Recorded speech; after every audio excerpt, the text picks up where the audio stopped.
biosimilars, what's it going to take to incentivize folks to continue to invest in innovation in our space? So I think it's an important part of the discussion, especially from folks that provide care for patients, folks that represent patients, because what we're talking about right now is all about the patients, actually. So who wants to start with that? Innovation. I'll jump in. So at the Alliance for Patient Access, we've formed a national physicians biologics working group. And this is a group of physicians across specialties who are using innovative products like you're talking about, making life-changing impacts. You mentioned a child with rheumatoid arthritis or multiple sclerosis, cancer therapies, gastrointestinal disorders. The range is incredible. The innovation is fantastic for not only patients and the people in the biotech industries, but for physicians. When I began as a medical student, right, most of the therapies that we're talking about today weren't available. And many of the treatments that my specialty treats had few, if any, treatments. Multiple sclerosis, right, diagnosed in the prime of life, horribly disabling. We had steroids and physical and occupational therapy. That's all we had. And now we have some incredible therapies that are available.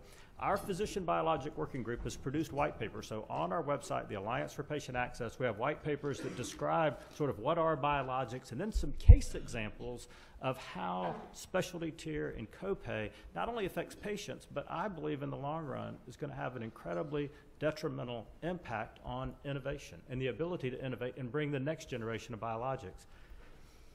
At Vanderbilt, I served for 15 years as assistant dean of medical school admissions, so kids applying to medical school. And I've heard physicians for years say, medicine's getting so destructive toward physicians that good people aren't going to go into medicine. That's not true. Year after year after year, our applications to our medical school, top medical schools in the U.S., have been superb. The quality of applicants, fantastic. But there is something changing, and it really gets at the heart of the physician-patient relationship. In my role, I was always asked, what makes an outstanding physician? And really, at the heart of it, in my mind, is the person's interpersonal skills. The ability, if Susan were my patient, the ability to go in a room with someone alone, close the door, and within just a few minutes, just in your style of conversation, you begin to make a relationship with that patient that forms the basis of the physician-patient relationship, trust.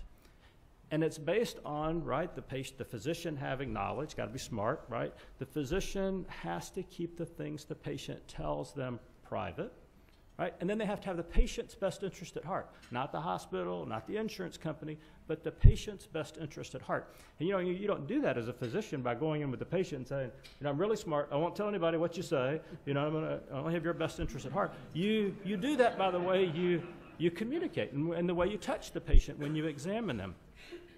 Here's what's changed. Now, if Susan and I have an office visit and we make a decision about the next step in therapy, it's almost as if there's a creepy third person in the room. Because as soon as we get out of the room, someone's trying to change what we just decided. Last night, a provider told us they see 12 patients a day, and the next day, they get 12 faxes or 12 communications, or somehow someone's trying to unspool what they did with their patient yesterday, either trying to substitute a drug, right, switch to, within a therapeutic class, switch to a completely different agent. And so that creepy third person in the room really gets at the heart of the physician-patient relationship. So that's why when Fritz said, right, if the physician and the patient decide something, dispense is written, yes, right? Because it's more than just selecting the therapeutic agent, it's at the heart of the relationship. And before we even move forward, I am not going to introduce the creepy third person in the room. Susan. That is a concern of ours, and actually one of the things that we've been thinking about, we are working on a statement, and I haven't heard of other voluntaries, but voluntary health agencies. I did check with my colleagues at MS, Multiple Sclerosis Society, and American Cancer, and they were not aware of them. But one of our concerns is that patients stable on a biologic, on an innovator biologic, not be switched, either because of formulary changes or by insurance companies, because it is very difficult to, when one works, and remember they work about 2 years on average for all causes, you want to stay with that. We were talking, I was talking to Professor Hancock about that, and he said, what happens when someone goes off? You've really changed their whole immune system, and what have you done to their quality of life? And I will tell you, in the last couple of years with the economic downturn, this has been one of the hardest conversations I've had to have as a health educator. I also would comment that we better get some simpler terms. I know we have to use the FDA terms, but when I'm trying to explain this to a patient newly diagnosed over the phone, innovator biologic, interchangeable biologic, and biosimilar are going to be very, very hard. Martha was telling me she uses the analogy of Lego for chemical similarity and a skein of yarn. You can never quite wind it the same way for some of the biologics, but we're going to have some simple terms, and I hope the industry will help us with that, because this is going to be very confusing to patients. The other thing that we want to clearly see is that these products have unique names. We've told FDA this, that there's very clear differences in the names that even a patient with minimal education could understand. And clearly, one of the things that we're very much in favor of is the patient and provider be notified of any change. And one of my concerns, and actually it's something I've been thinking about more and more, these specialty medications go through mail order specialty pharmacy. You're not going up to a pharmacist at your local pharmacy. And I wonder how that's going to work, because lots of them work across state lines. I don't know if Fritz or anyone else has a kind of answer for that. Go ahead, Professor Hancock. Yes, I wanted to come back to the cost of innovation. And I like the analogy of, before biotech industry came along, we treated the diabetics with bovine and porcine insulin, and we seemed to have plenty. So then along came biotechnology producing unlimited amounts of insulin. Of course, we had an epidemic of diabetes, but the amount of insulin that was required to treat the world's population was just so much greater than the early supply. So I think we have the issue not only of cost per patient, but of the number of patients being treated. We also have the issue of global competitiveness. For example, I heard recently in a meeting that Samsung is investing $10 billion in biosimilars. So I think it's a very challenging world, but thinking about US competitiveness as well as treating only a fraction of the world's population now, there certainly is room for growth. And we should be able to figure out how that growth can also be used to pay for some of the innovation, because US is clearly still the world leader in terms of innovation. Okay, Fritz? Yeah, the only thing I would like to add, one of the things that we hear in this conversation is some people on the other side would say, oh, you're trying to make biosimilars seem unsafe. I just want to underscore, we do not believe at all biosimilars are unsafe. As a matter of fact, the FDA will go through a test to ensure that they are safe and efficacious. The policy issues really come down to the fact that who knows what about what they're taking. And because these medicines, just like two current innovative therapies may react differently in a patient's body, a biosimilar may react differently in a patient's body. So we're just looking to develop the same standard that currently exists between innovator medicines, that patients and physicians know what a patient is receiving just because of the nature of the product. So I want to underscore the products are safe. It's just when you administer them, you want to know what a patient is receiving. I think it's one of the really important points of what we're discussing here. Well, and I think we should talk more about that.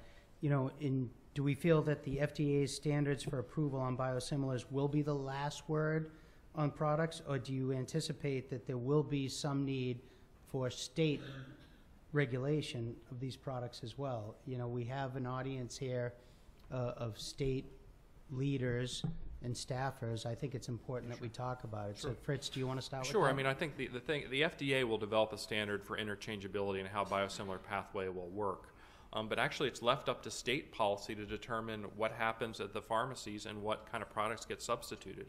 And states have a lot of flexibility on that. So what's critical here is, it's really funny, after the ACA passed and the Supreme Court upheld the law, everyone said, oh, we're done with biosimilars. And we raised our hand in our office and said, no, we're not. We're just beginning on biosimilars because now we have 50 states that we have to go out and talk to ensure that this gets done correctly for patients around the country. So states will play a critical role over the next couple of years in defining what can be substituted in a state, what those policies look like, and the FDA will certainly offer guidelines, but it's going to be up to the state to determine things like, are you going to just substitute an interchangeable product?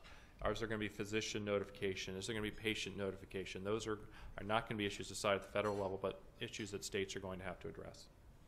Yeah, and then, we have a patient group, a physician, an expert on biologics. I guess if I could, and I know I'm the moderator, I'm not supposed to get my 2 cents in, but I am, is a dad of somebody that has a disease, the idea of taking a pill that's a generic pill is one thing, but infusing a biologic drug into that patient's arm, you want to make sure that it's is effective and mostly safe. Like you think of biologics affect a human body in different ways than a pill does.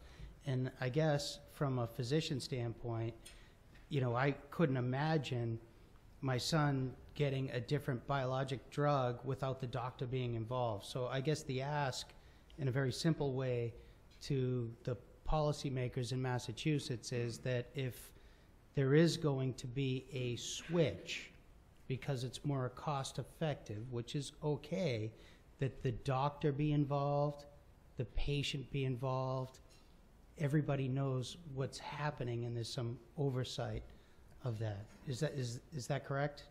And David, what do you think as a doc? Well, okay, so now obviously I'm going to come to this discussion with the bias of the physician, but my father's a pharmacist, in the point of full disclosure, so we have some spirited discussions about this substitution business. But okay, so Susan and I have reached an agreement on a drug, and let's say that the state law says that the pharmacist can substitute or the pharmacy benefit can substitute, and they have to notify me. Well, okay, so then I'm notified. I just throw my hands up, right? That's not what we decided. That's what the creepy third person in the room decided that she's going to take. And then the physician also feels particularly vulnerable. Who's responsible then at that point if she has side effects or an adverse event from what they switched her to? Not the pharmacy benefit manager, not the pharmacist, the physician. And I didn't choose it. I didn't okay it. I was just notified. Well, no, that's unacceptable to me as a physician, right? So you could have notification that a switch is an option. Could you consider, would this work for your patient? We understand that there's not an unlimited supply of funds. So the request to make a change, okay, that's frustrating, but that's engaging in a responsible way to be cost conscious. That's perfectly fine. But to say you've just been notified, tough, be aware. That's unacceptable in my opinion. Okay, and Professor Hancock, what do you think from a biologic standpoint? So I was just listening. A very interesting point is that a generic drug is a small molecule, a biosimilar is a very large protein molecule, but the fundamentals are the same. If the structure doesn't change, the effect's the same. So I think it really comes down to having sophisticated analytical program in place. If it's manufactured in country A and country B, if the structure's the same, it's going to work exactly the same.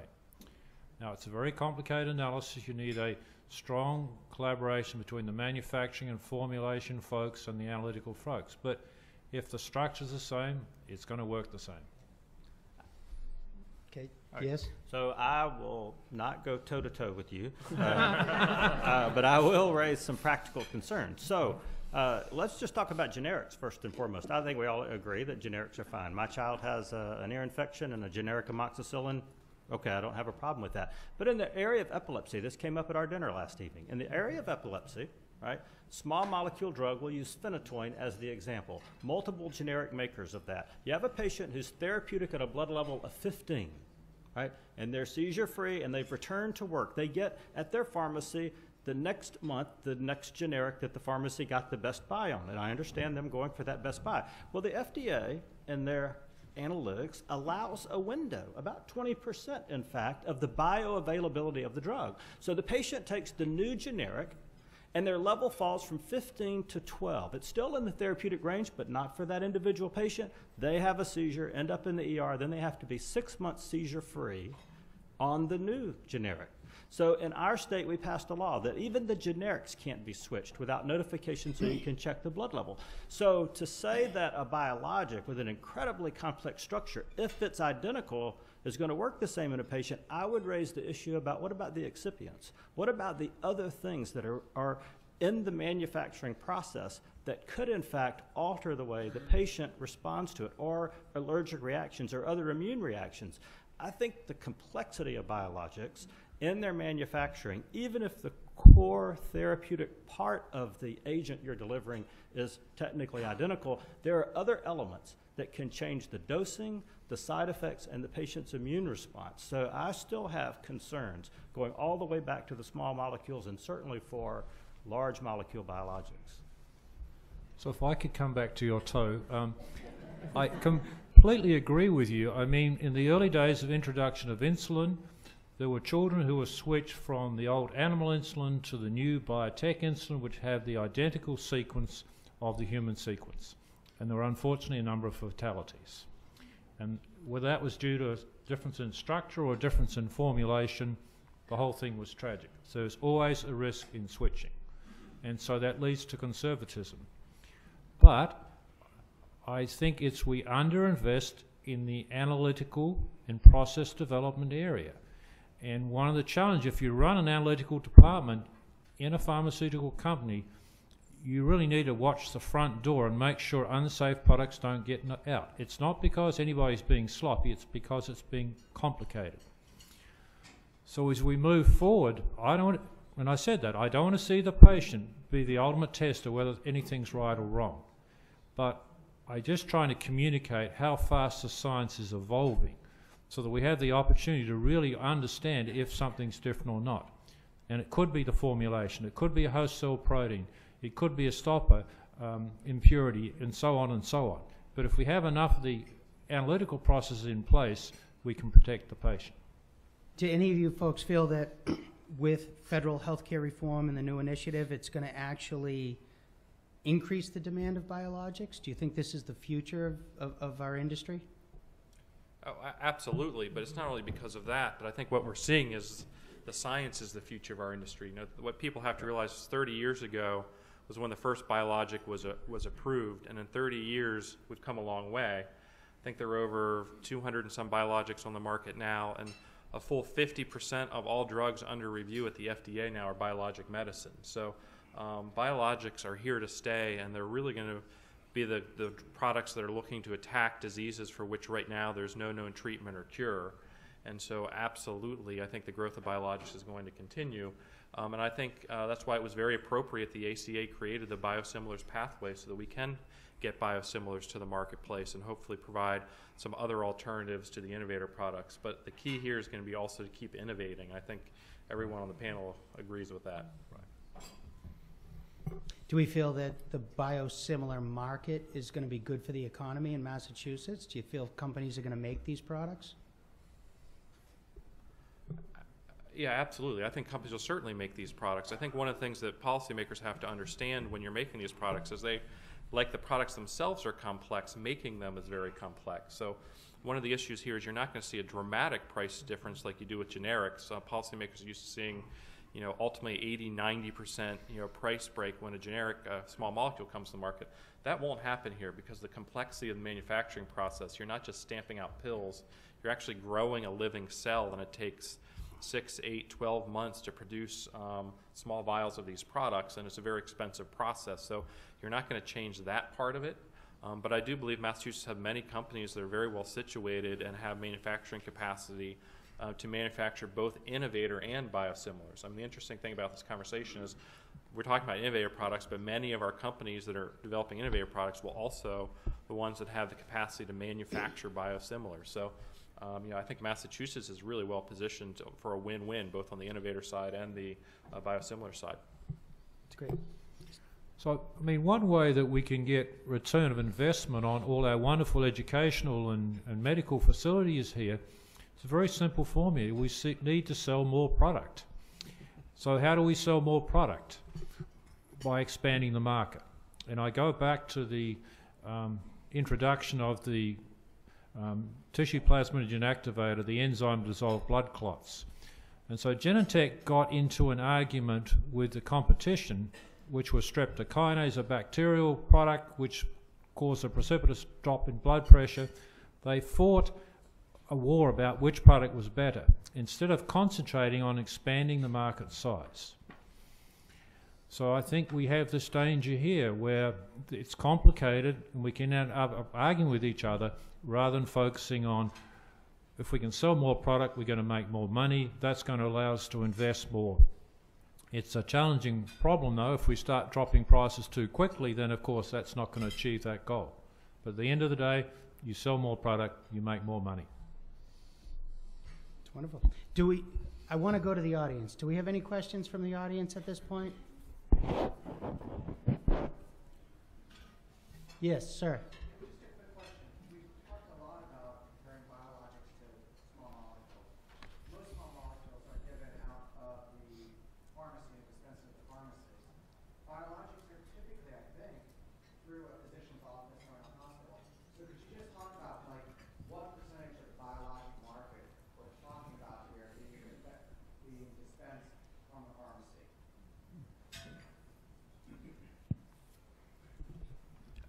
From Ted, from a retail pharmacy like a CVS or a Walgreens that you might have here, you're talking a very, very small percentage. We ran this analysis, and a couple states have legislation, and less than 1%, actually I think it was in Pennsylvania, less than 1%, or maybe it was less than 2% of all biologic scripts were filled in a retail pharmacy setting. So a lot of this is specialty pharmacy, though. So I think there's a mixture of, as you say, office-based or physician-based in hospital, and then there's a lot of it that's now also through specialty pharmaceutical distributors, for home delivery. So, I think that's an important, part of this conversation. That said, CVS actually is in the process, though, of building. They have a plan of 6,000 stores are going to have biologic suites built into their next generation of stores. So the retailers are starting to look at this very closely as a next outlet. Well, sure. I think as 50% of the medicines in development at the FDA are biologics, I think people are going to look at that business model. So it's going to change over time. You're absolutely right, Nathan. But right now, it's a very small percentage go through retail pharmacy, which is important when you're having your policy discussions, because you may hear some pharmacists say, "Oh my gosh, this is going to, change how I do how I do my pharmacy process at the pharmacy." Well, these are a lot of one-offs, and most pharmacies aren't even going to, be impacted at all right now by this. Yes. Hello, my name is Patrick, and I share the same disease with Bob, with a child with CF, and it's interesting with our friends from Synovian here. She takes Zopinex. I see Genentech here. She takes Pulmozyme. She takes Xolair, that's a protein, for Aspergillus. She's hoping to take Kalydeco and Vertex's VX809. We're living in really promising times. Thank you all for your work. One concern and one thought that we haven't spoken about with regard to proteins and biologics is the impact in where companion diagnostics fit into this picture as an area of innovation. I'd love to hear your thoughts on that. Thank you once again, everyone, for your efforts. All right, guys, thank you, Patrick. We're going to do one more question, and we're going to wind it down. Any other questions? You can ask a question. You're sitting on the panel. Can I talk about companion What kind of diagnostics? panel is this, Dr. Hancock? Come on. Go ahead. No, I had a comment about one of the other things that's going on is defining the protein parts list. And we have 19 countries in international consortium finding out what the parts list are. So we have 20,000 genes. On the average, 5 of them are sliced alternatively. And then there's the amino acid polymorphisms from SNPs. So we actually have a very large number of proteins coded for by the human genome. So not only do we need companion diagnostics, we actually need to know if a patient's producing the form of a protein for which the therapeutic is targeted, or they're producing an alternative form. Again, this is a tremendous strength in the Boston area. So we need personalized medicine, in fact, does need to know what is the patient making. And if you have cancer, if you're in that unfortunate situation in Boston, you'll probably have your genome sequenced or exome sequenced. This is not true at other distinguished medical centers in many places in the US. You're having the genome sequenced, so you then have the opportunity to find out what is that individual actually producing or needs to be treated. So that's another wonderful strength of the Boston area. Okay. Get that plug in. Great plug. Ladies and gentlemen, I want to thank you all for coming. I want to thank the MassBIO team who put all this together. So how about a round of applause for the MassBIO staff? I want to thank the panel for sharing their expertise. This is such an important issue for the patient population in the local economy. I also want to thank our sponsors. This wouldn't be available, we wouldn't be able to do this if we didn't have the continuous support from our sponsors, Pfizer, Synovian, Bio, EMD Serono, Amgen, Cubis, Genentech, AT&T, and Fisher Scientific. Each and every one of you have a terrific day. Thank you very much for coming.